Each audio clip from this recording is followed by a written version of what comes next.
dos peões. Ele rasgou o verbo, colocou plaquinhas nos participantes, pintou a barba, ainda bem, porque a gente até tinha falado que tava horroroso, e tava mesmo. E a gente tem aqui a lista das plaquinhas e dos participantes, né? De quem ganhou o que ali na fazenda.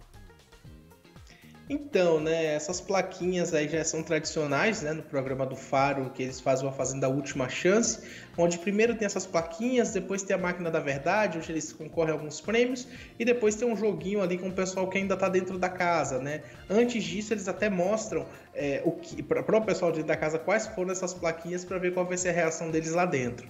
Então, assim, o Bruno Tálamo, ele meio que foi sem medo, mas pisando em ovos, principalmente no que se trata da Deolane, né? Ele sempre pisando muito em ovos, falando da Deolane mesmo depois de ter saído da casa. Alex, com quem ele teve uma treta grande ali no início, que eu acho que foi um dos motivos dele ter saído, ele colocou a plaquinha de inteligente, porque ele disse que já tinha resolvido os problemas, as questões dele com o Alex, e achava ele um cara muito inteligente. O Thomas Costa, ele colocou como baba-ovo da Deolane, né? A plaquinha ali. Você falou isso da Deolane, mas é importante a gente dizer que pra ela, ele colocou a plaquinha de desequilibrada. Ele até... Calma que a gente ainda não chegou lá. Chegou, não, só pra gente justificar isso, que ele colocou como desequilibrada e ainda justificou que quando ela se exalta, começa a falar muitos palavrões, que não consegue discordar de uma pessoa sem manter um equilíbrio emocional, foi o que ele falou da doutora Deolane. E aí, como você disse, ele colocou inteligente pro Alex e baba-ovo pro Thomas. Baba-ovo que não era uma palavra que estava disponível lá na cartela, ele escreveu ali na hora pra poder colocar pro Thomas. Isso aí ele colocou o Thiago Ramos como traidor, que também não era uma plaquinha, ele escreveu na mão mesmo.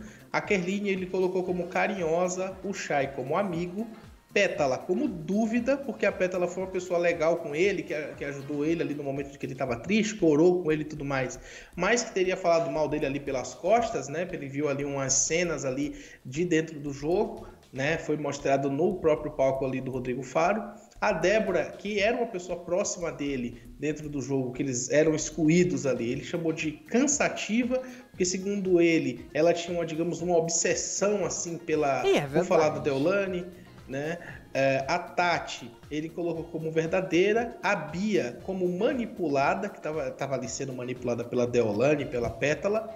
O Irã, ele chegou a dizer que ele era prestativo, e depois ali os jornalistas perguntaram, deram uma apertada ali nele, ele botou também que era planta, né? Porque o Irã não tem aquele posicionamento dentro do jogo. E marcou Josiane, André, Bárbara, Ingrid como Jardim Botânico, como as plantas da casa. Não, mentiu também, né?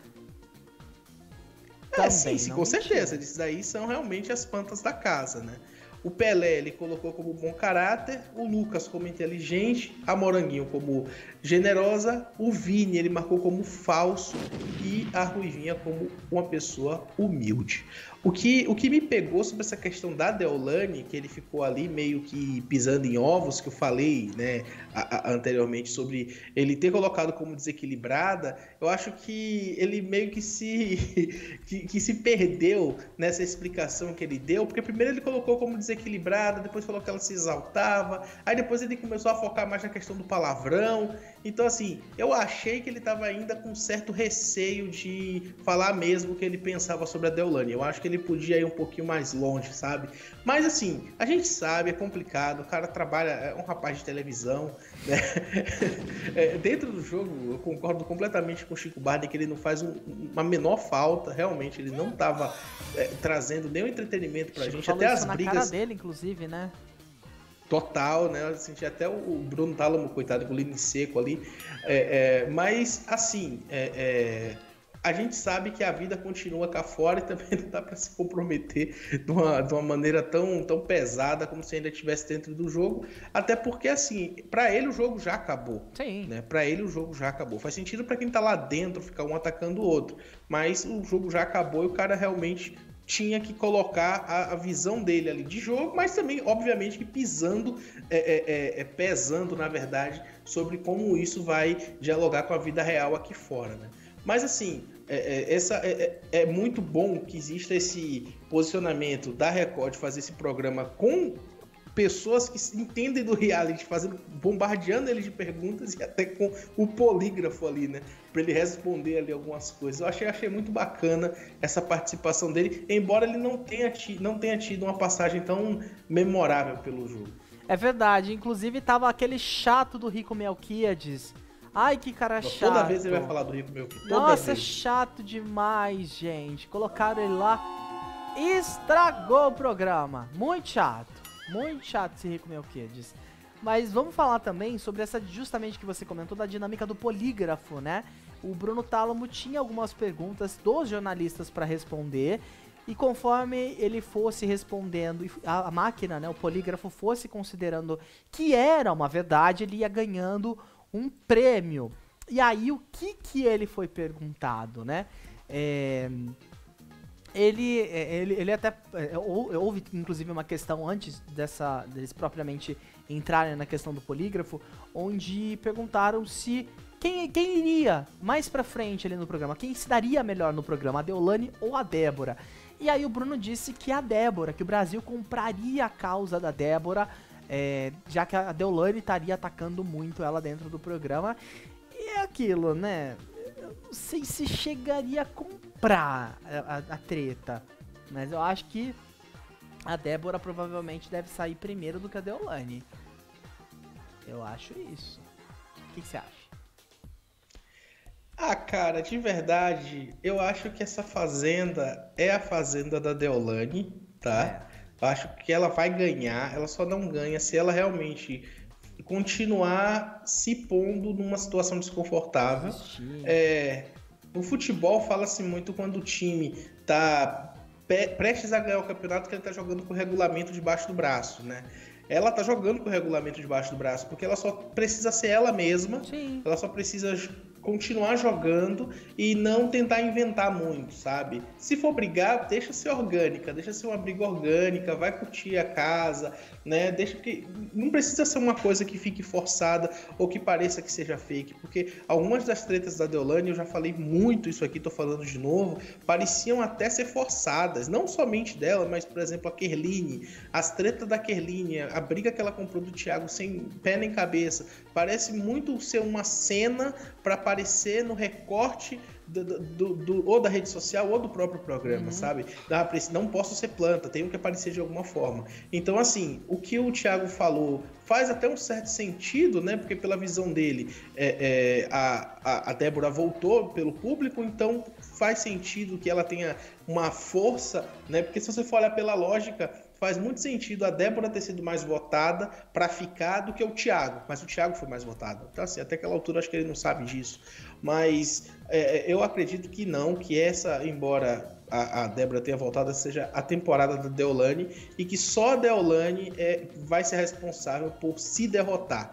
Né? Ela só vai perder se for para ela mesma, se ela for muito explosiva, ou se ela desistir, ou se ela continuar tretando com todo mundo e esquecer de aproveitar o programa. Eu concordo também, eu acho que ela só vai perder se ela quiser perder, se ela continuar e der uma amenizada ali, continuar com as tretas, mas dar uma amenizada, ela tem muitas chances de ganhar sim.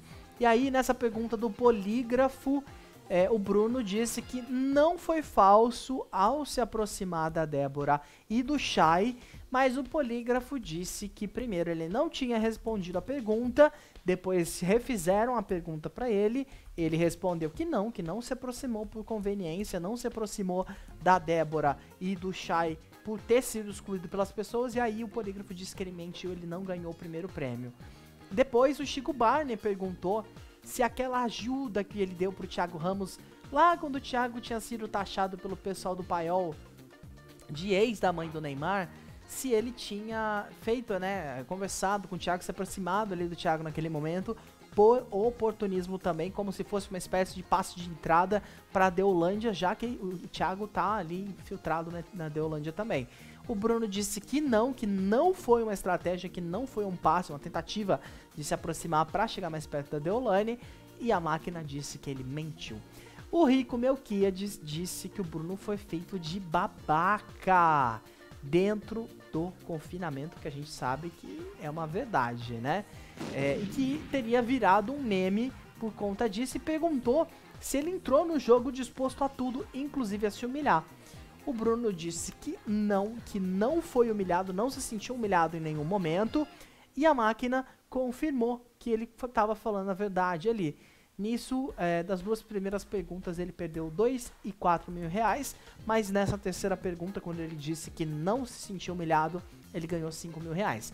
Keila Jimenez perguntou se o Bruno tentou criar vilões ali durante o programa ao vivo e se fazer de mocinho, até por conta dessa treta do Alex. Ele disse que não, que ele foi ele mesmo, que ele tentava se mostrar mais no ao vivo para as pessoas verem que ele estava lá. A máquina disse que é verdade, nisso ele ganhou 3 mil reais. E aí surgiu uma pergunta: ser agressivo com os peões pode ter prejudicado a sua carreira? Ele falou que em parte sim, que ele já foi sabendo que isso era uma possibilidade, que pessoas como, por exemplo, Thomas pode acabar querendo evitar dar uma entrevista para ele, o próprio Thiago Ramos pode evitar falar com ele fora do programa, né, deles... Com certeza, né? Claro, sem dúvida nenhuma. E aí ele disse que sim, que já sabia que isso poderia ser uma possibilidade, e ganhou essa pergunta também. A máquina disse que era verdade. No total, ele ganhou 14 mil reais, acabou perdendo ali os outros 6, poderiam ser 20 mil reais, mas já tá bom, né? Já dá pra se virar, já que ele tá desempregado por um tempinho, né? Já dá pra pagar aluguel, né? Já dá pra pagar Em São aluguel, Paulo é meio pesado, né? Mas dá, pô. Mas 14 mil dá pra pagar ali uns meses de aluguel, uns 2 meses de aluguel pra morar no cativeiro. Morar no Paraná. Nossa, pegou pesado. Não, mas assim... Não, no prédio. Mas assim, eu trouxe isso, né, sobre essa questão da carreira dele, né, sobre ele estar pensando na carreira dele. E assim, o jogo acabou, mas a gente sabe que muitas tretas são mais fortes do que o fim do jogo, né? Então, tem toda essa questão de poder ter prejudicado a carreira dele, ou talvez não, ele passou tão pouco tempo lá dentro que talvez isso nem aconteça, talvez né? Não lembrem dele, né? Foi só uma semana, talvez ele vai dar entrevista e o pessoal realmente nem lembre dele. Ah, não, você tava na fazenda, na mesma aqui? Eu não lembrava. Menino, você tava lá mesmo? Você ficava atrás do espelho? Porque eu não me lembro disso. Aí ele falou, era aquele de amarelo. Aí o pessoal lembra. Nossa, essa foi tensa, hein? Essa foi pior do que Mas provavelmente isso vai acontecer sim. Inclusive, ele ganhou uma mensagem, né, da Sônia Abrão, a Sônia Abrão dizendo: olha, Bruno, eu não sei se você vai voltar pro programa um dia, mas você fez tudo certo, quem tinha que mudar eram os peões, não você, que você tá no nosso coração. Foi uma mensagem muito fofa que a Sônia, inclusive, falou pra ele. Hoje ela até repercutiu essa saída dele, essa participação dele no Hora do Faro. E fica aí, né? 9 anos na Tarde é Sua. Eu acho que ele vai voltar sim, tenho quase certeza. Deve voltar. Acho que a Rede TV vai querer aproveitar esse holofote da Fazenda pra pôr ele de volta. Acho que vai ser só o tempinho de acabar esse contrato dele com a Record pra ele voltar.